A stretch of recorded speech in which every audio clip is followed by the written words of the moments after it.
Travis Smyth, an Australian professional golfer, has recently become a millionaire in just 1 week after profiting from the controversial Saudi Arabian-backed golf league. The Shellharbour pro, who has struggled to make a living primarily on the Asian tour, was just one of the Australians who struck gold at the inaugural Greg Norman-fronted LIV Invitational Series event in St Albans, based in the north of London. Stay tuned to find out everything you need to know, along with other must-watch golf news. Trust us, you don't want to miss this. Australian golfer Travis Smyth joins the highly controversial Saudi Golf League and gets a huge payout. Here's all the inside details. Travis Smyth has become a golf millionaire in only 1 week after cashing in on the untold riches pumped into the game by highly controversial Saudi Arabian petrodollars. The NSW professional struck gold at the Greg Norman-fronted LIV Invitational Series event. It is reported that Smyth departed the Centurion Club, where the event was held, having earned $741,000 US, 1.1 million Australian dollars, in just 7 days. So how did he rack up this much prize money? Well, through his breakthrough in the Asian Tour's International Series event the weekend before, and of course, in England at the golf event funded by Saudi money. So the 27-year-old, who has been a professional for 5 years, has effectively more than doubled his career earnings in just 2 tournaments. Smyth had won $32,000 US,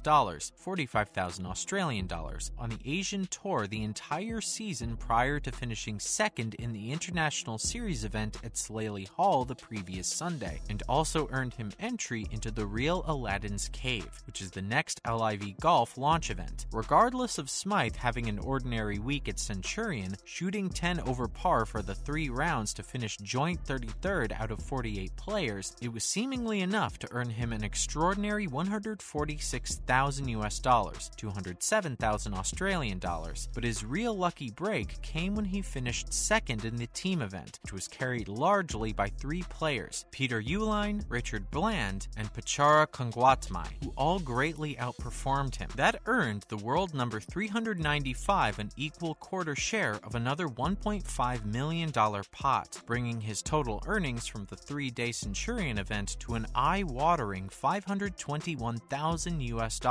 In addition to Smyth, Centurion also paid out large sums to 4 other Australians. Wade Ormsby earned $170,000 US, 241,000 Australian dollars, for finishing 22nd equal, while Matt Jones, who was barred from competing in the Revel Series by the PGA Tour, earned $163,000 US, 231,000 Australian dollars. Kevin Ewan's $146,000 US, 207,000 Australian dollars, for finishing joint 33rd with Smyth was 4 times the amount he'd ever won at any event. And finally, Jed Morgan's $154,000 US, 218,000 Australian dollars, for finishing joint 30th was more than the $180,000 Australian dollars he won in January for winning the Australian PGA Championship by an 11-stroke margin. As you can see, these golfers, even if they perform very mediocrely, are still receiving insane amounts of money. Therefore, it's pretty easy to understand why so many of them are swayed to abandon the PGA and join Norman's Saudi-backed league. Next up, Fitzpatrick won the recent US Open, shocking the golf world. Matt Fitzpatrick from England has won the recent US Open after a thrilling 3-way battle with Scottie Scheffler and Will Zalatoris on the final day at the Country Club. This past week, all 3 players held the solo lead of the major at some point, as the trio continued to trade places in a dramatic finale. In the end, it was Fitzpatrick, 27-year-old who had never won on the USA PGA Tour, who delivered the decisive blow with birdies at the 13th and 15th holes to move him to 6 under. He led clubhouse leader Scheffler, playing partner Zalatoris, by 1 shot going into the 18th, where he found the fairway bunker on the left side to set up a tense finish. But Fitzpatrick showed his steely nerves by recovering with an incredible shot out of the bunker that landed perfectly on the green. He 2-putted for par, with Zalatoris missing his birdie putt, ensuring Fitzpatrick's victory in the US Open. The bunker shot was described by Fitzpatrick as one of the best golf shots I've hit in a long time. He continued, "If there's one shot I've struggled with this year, and I just don't want to play, it's a fairway bunker shot," he explained. Incredible from Matt Fitzpatrick from the bunker at 18 to win his first first major, sports broadcaster Daniel Garb tweeted. It wasn't long ago that many people were debating the need for equipment/ball restrictions to keep the big-hitting muscle men in check. Fitzpatrick is the only player to have won both the U.S. Amateur and U.S. Open at the same course, joining golf legend Jack Nicklaus, Adam Scott, and Mark Leishman, finishing 2 over par, best of the Australians, in a tie for 14th place. Min Woo Lee, another Australian, finished 27th after shooting a 3 over par final round. Golfer at the PGA loses his cool twice. Here's what you need to know. In other surprising news, Grayson Murray's treatment of his clubs in the final round of the U.S. Open was a tribute to fathers everywhere. Murray started the Father's Day tournament at the Country Club in Brookline, Mass. at 8 over, but it was all downhill from there. Murray struggled to get on the fairway on the 7th hole. Finally, on a putt for double bogey, he just missed the cup, and after tapping it in for triple bogey, he launched his putter into the fescue. Murray's emotions got the best of him once more on hole 10, when he snapped his driver after hitting his ball into the rough between 2 sandbanks. Golf professionals. They're exactly like us. Murray's annoyances were part of a day that saw him double bogey holes 7 and 9 and bogey holes 2, 10, 11, and 13. However, he is far from the only golfer who has been frustrated by the Country Club this week. Only 10 golfers will begin the 4th round at even par or better, while 11 will be at least 10 over par, including Murray. Brooks Koepka, +9, Bryson DeChambeau, +12, and Patrick Reed, +10, are among the other golfers who made the cut but are still struggling. While this is undeniably tough for the golfer, perhaps you'll find some peace in knowing he's among very talented company, even if he is at the bottom of the leaderboard. And finally, Greg Norman, the man behind the Saudi-backed Golf League, has called the PGA hypocritical. Let's find out why. Norman, aka the face of the Saudi-backed LIV Golf Series, has defended the competition in the face of widespread criticism from high-profile figures in the sport. Golfers like Norman, Phil Mickelson, and Dustin Johnson, who have chosen to participate in the Breakaway Series, have faced criticism due to the Saudi regime's human rights violations. In the United States, legendary sportscaster Bob Costas slammed the LIV Series. Last week he said, "This is Saudi blood money. We have learned everything there is to know about the royal family and what they have done. It's not just Khashoggi or the ongoing suppression of women and gays. They're all directly or indirectly linked to the 9/11 event, according to US and British intelligence. The PGA Tour has barred LIV Series golfers from competing. Norman stated very recently that the decision was hypocritical, given the tour's own ties to Saudi Arabia. Norman stated, "Why does the PGA Tour have 23 sponsors within the PGA Tour doing $40+ billion worth of business with Saudi Arabia? Why is it okay for the sponsors? Why is it okay that there's a Saudi sponsor, Aramco, the largest sponsor of women's golf in the world? Why is it okay for them? Why is it not okay with these players?" In response, Rory McIlroy, who has been critical of the LIV Series, recently took a shot at Norman, saying he had taken special pleasure in surpassing the Australians' PGA Tour win total. However, Norman stated that golf has been happy to work with Saudi Arabia for many years. The European PGA Tour has a golf tournament, the Saudi International, that has been running since 2019, Norman explained. And there were PGA Tour players who were given rights and waivers to play in that Saudi International. So if golf is good for the world, golf is good for Saudi Arabia, and you can see that growth internally. It's very impressive. To add to everything going on with the Saudi-backed league, Phil Mickelson was forced to defend himself this month after 9/11 victims' families attacked his decision to join the highly controversial Breakaway League. However, Norman continued to insist that the league will bring plenty of benefits to golfers, not only financially. But what do you think? Is this new league any different from other golf tournaments which have sponsors from Saudi? Or is it the fact that this is basically a solely Saudi-funded golf league that's the issue? And there you have it. Everything you need to know about the Aussie golfer Travis Smyth, who joined the highly controversial Saudi Golf League and won a huge payout. Make sure to let us know your thoughts in the comments below. And as always, thanks for watching.